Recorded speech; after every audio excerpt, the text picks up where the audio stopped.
Et bonjour à tous, j'espère que vous allez bien. Moi personnellement ça va super. Si on se retrouve aujourd'hui, c'est pour parler des mangas d'occasion, car c'est un sujet qui m'a été demandé plusieurs fois en commentaire, savoir comment je les achetais, où je les achetais, tout ça. C'est donc aujourd'hui que je vais vous apporter des réponses à toutes ces questions. J'avais déjà tourné une première version de la vidéo qui durait une demi-heure, et du coup je vais le diviser en deux parties. Une première vidéo sur pourquoi acheter ces mangas d'occasion, puis une deuxième vidéo sur comment acheter ces mangas d'occasion. Ne vous inquiétez pas, la deuxième vidéo arrivera très vite, puisque c'est déjà tourné, c'est déjà monté. Je vais essayer de les sortir avec un intervalle très court pour que vous puissiez regarder les deux dans la foulée. Disons plutôt que cette première vidéo est surtout là pour ceux qui hésitent à acheter des mangas d'occasion et ou ceux qui de base sont vraiment hyper réticents à cette idée là, donc pour essayer de les convaincre, de leur montrer que ce n'est pas forcément mal. Pour tout ce que je vais avancer, tous les arguments que je vais donner dans cette vidéo et dans la prochaine, je vais essayer au mieux de vous les illustrer avec mes propres mangas que j'ai pu acheter du coup en occasion par différents moyens, donc pour essayer de vous montrer au mieux la réalité de la chose quoi. Donc aujourd'hui la question qu'on va se poser, c'est les mangas d'occasion, bon plan ou mauvais plan? Alors j'espère que vous êtes prêts parce que c'est parti.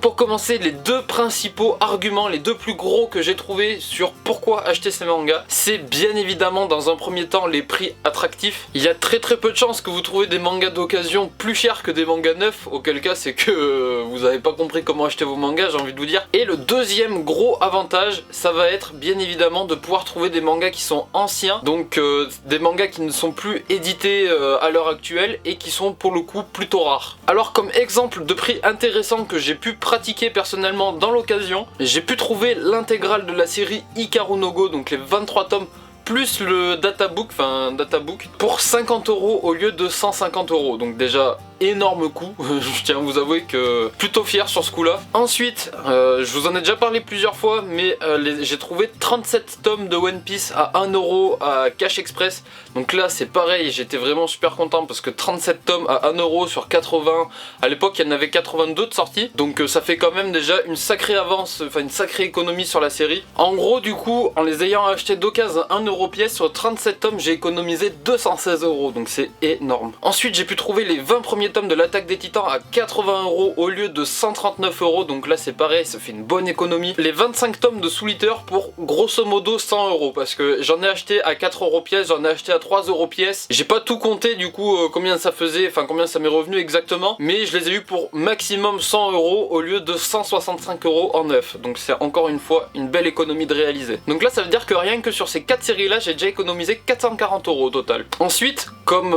édition de manga plutôt rare et ou qui ne sont plus édités à l'heure actuelle en France, j'ai trouvé aussi plusieurs trucs, comme par exemple les Rampu, le génie au point d'acier, que vous pouvez voir ici, que j'ai pu trouver sur le Bon Coin. C'est un manga qui est sorti en 91 en France, c'est le tout premier manga sorti de Takeshi Obata, et ils étaient super compliqués à trouver. Pour vous dire, normalement juste le tome 1 d'occasion il coûte presque 50 €, et j'ai pu trouver les 3 pour 10 €, donc franchement déjà j'étais super content, mais c'est des mangas qui se trouvent pas comme ça à l'heure actuelle, à moins d'y mettre vraiment cher. J'ai ensuite pu trouver du coup l'intégrale des Hikaru no Go dont je vous parlais tout à l'heure, qui ne se trouve plus comme ça maintenant, puisque à part les quelques derniers tomes, mais sinon ils ne sont plus édités non plus. J'ai également pu trouver l'intégralité des Young GTO à l'époque où je les ai achetés, donc c'était en mars, à peu près la même période que maintenant, mais l'année dernière, je dirais plutôt mars de l'année dernière. Je ne savais pas qu'ils allaient être réédités en version double, en tome double, comme ça peut l'être actuellement. Sauf que du coup, moi je les voulais maintenant, et comme je savais pas qu'ils allaient être édités, c'était la seule solution que j'avais pour pouvoir me les procurer. Donc voilà, l'intégrale des Young GTO d'occasion. Et bien évidemment,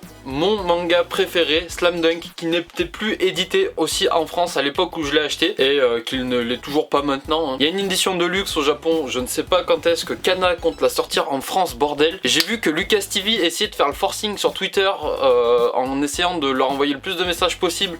Je sais pas s'il le fait toujours parce que je regarde pas vraiment, mais j'ai vu qu'il l'avait fait pour essayer de les intéresser, enfin de leur montrer qu'il y avait vraiment un public qui était prêt à les acheter, mais comme selon eux ça va faire un petit peu un flop, ils veulent pas le sortir. Moi je vous assure que le jour où ils sortent l'édition de luxe de Slam Dunk, c'est la première chose que j'achète en priorité. Mais bon, un jour peut-être. Je prie. Donc récapitulons, pourquoi acheter ces mangas d'occasion? Premièrement, parce que c'est super intéressant financièrement parlant, et deuxièmement parce que vous allez pouvoir vous procurer des mangas qui sont plutôt rares, à condition d'y mettre le prix, sauf si vous tombez sur une bonne affaire, ou sur des mangas qui ne sont plus édités en France, donc votre seul moyen de pouvoir vous les procurer, c'est de cette manière-là. Passons maintenant à la seconde partie qui est les désavantages à acheter ces mangas d'occasion.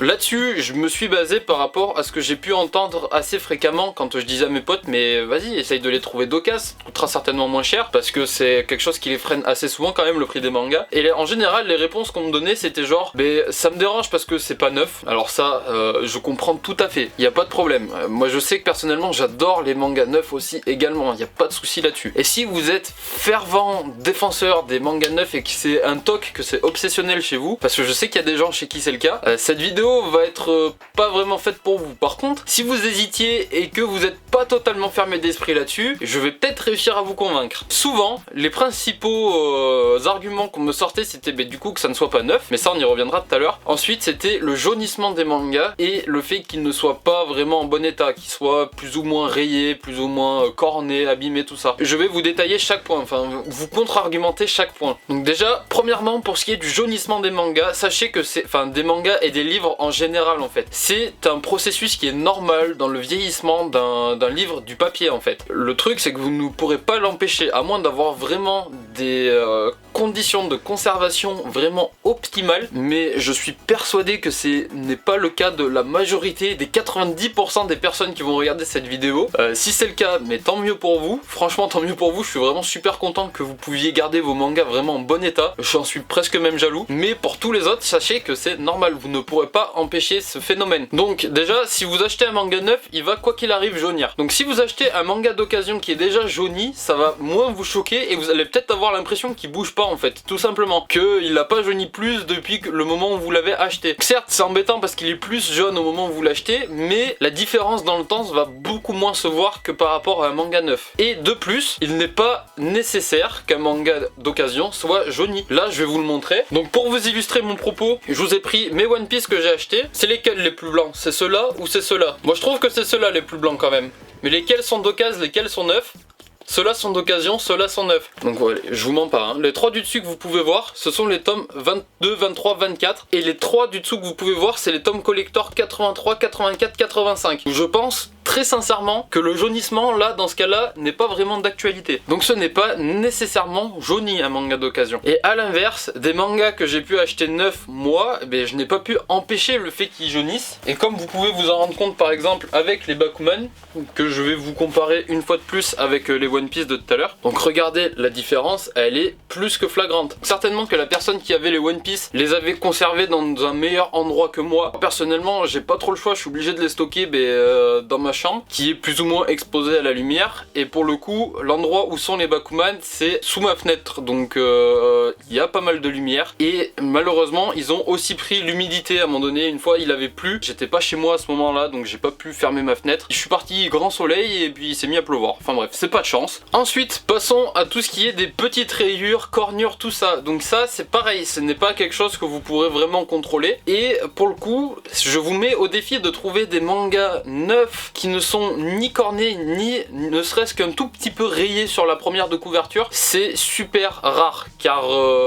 tout simplement que quand ils sont transportés dans les cartons pour arriver jusqu'aux librairies ou jusqu'au magasin, il y a des transporteurs qui mettent ça comme des sagouins dedans. Et du coup, les mangas, quand ils arrivent, des fois, ils sont pliés. Il y en a même qu'on est obligé de renvoyer. Enfin, j'ai pu le voir pendant mon stage, mais il y a même des mangas qu'on est obligé de renvoyer parce qu'ils sont complètement destroy quand ils arrivent. Quand je vous dis destroy, c'est qu'il y a la couverture et les pages qui sont complètement à l'ouest. C'est des choses qui arrivent malheureusement. Donc ce sont vraiment des défauts courants qui sont liés au transport des mangas, qui sont liés aussi à différents types de manipulations. Donc quand vous allez dans le rayon, que vous l'attrapez, vous le feuilletez, vous le reposez, le frottement contre les livres, ça va faire des rayures. Vous allez l'amener en caisse, ça va frotter contre la caisse, ça va faire des rayures. Enfin, il y a vraiment plein de paramètres à prendre en compte. Il y a vraiment que très peu de mangas que vous pouvez vous targuer d'avoir acheté neuf et qui soient vraiment impeccable. Genre quand je vous dis impeccable, c'est zéro cornure, zéro rayure. C'est vraiment super rare. Par exemple, on va voir avec mon tome 3 de Noragami que j'ai acheté. J'en veux absolument pas à la librairie, je sais que c'est des choses qui arrivent, mais le haut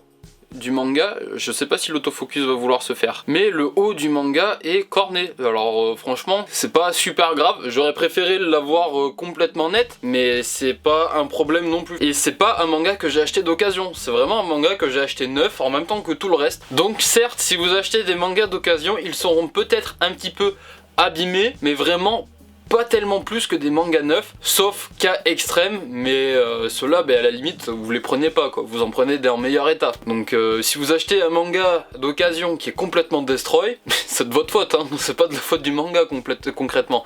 Je sais que je l'ai fait une fois en achetant le tome de Space Chef Kaiser. À l'époque, je savais pas qu'ils allaient être réimprimés. Donc je l'avais pris comme ça d'occasion, parce que je l'avais payé, je crois, 1 ou 2 euros. Et il y a les 2 premières pages qui se barrent. Donc je le savais, c'était pas une surprise quand je l'ai acheté, je me suis pas dit putain, je me suis fait avoir. C'est vraiment quelque chose que j'ai fait consciemment, donc j'en veux pas au manga en fait, c'est pas de sa faute. Ensuite, pour ce qui est du fait que les mangas ne soient pas neufs, je respecte tout à fait le fait que ça puisse en déranger certains, mais comprenez bien que à partir du moment où le manga il sort de la librairie, que vous l'avez ramené chez vous et que vous l'avez lu, ce n'est plus un manga neuf non plus, c'est un manga d'occasion. Si vous le ramenez en librairie, ils vont vous le reprendre comme un manga d'occasion. Alors, certes, il va être dans un état comme neuf, mais il va pas être neuf. Et des mangas comme neuf d'occasion, il y en a plein, vraiment. Il suffit de chercher un petit peu. On l'a vu avec les One Piece de tout à l'heure. Je vais vous le remontrer avec les Manhole cette fois. Regardez. Donc ça, c'est un coffret que j'ai trouvé d'occasion. Et regardez l'état, franchement... Je les sortirai d'une bibliothèque ou d'une librairie, ça vous choquerait absolument pas. Ils sont vraiment dans un état irréprochable. Alors certes, le carton de protection y fait aussi, hein, mais le carton en lui-même n'est pas abîmé non plus. Prenons par exemple le tome 1 de Isaac que vous avez pu voir dans mes achats du mois de mars. Eh bien le tome il est comme neuf, puisque concrètement il est sorti de la librairie, j'ai fait la vidéo et je l'ai rangé dans ma bibliothèque. Donc il est vraiment pas abîmé, mais c'est un manga d'occasion maintenant, puisque je l'ai acheté, je l'ai feuilleté, donc c'est fini. C'est exactement pareil que pour un téléphone, c'est exactement pareil que pour une paire de chaussures, c'est exactement pareil que pour une voiture. Si c'est neuf, si vous l'achetez neuf et que vous l'avez un tout petit peu utilisé, même un tout petit peu, c'est plus du neuf quoi, c'est de l'occasion et avec un état comme neuf, mais c'est pas du neuf. Je n'ai pas une mauvaise appréciation des mangas neufs, bien évidemment, vous devez bien vous en douter qu'avec la quantité que j'achète à chaque fois, j'en pense pas en mal des mangas neufs, bien sûr, mais parfois ça fait du bien de soulager un petit peu son porte-monnaie en regardant dans l'occasion. Et bien évidemment qu'on ne peut pas que acheter de l'occasion, ce n'est pas possible. Par exemple les dernières sorties, vous ne les trouverez pas d'occasion, enfin tout ça, heureusement qu'il y a du neuf quand même, parce que sinon ça ne pourrait pas marcher. Et puis même, pour qu'il y ait énormément d'occasions, c'est qu'il y a eu énormément de neuf de vendus à un moment donné, de toute façon. C'est donc fini pour cette première partie. Je vous ai donc exposé mon point de vue vis-à-vis des mangas d'occasion. Si vous ne pensiez pas pareil avant le début de la vidéo et que vous ne pensez toujours pas pareil maintenant, c'est pas grave, hein, tout le monde ne peut pas être d'accord. Si jamais ça vous a permis de vous faire un avis différent des mangas d'occasion, tant mieux, c'est que j'ai réussi mon coup. Et si vous étiez déjà adepte des mangas d'occasion, merci vraiment d'avoir regardé cette vidéo jusqu'au bout, puisque elle n'avait pas grand intérêt pour vous, je pense, malheureusement. Je vous dis donc à très vite pour la partie numéro 2. À bientôt, ciao ciao.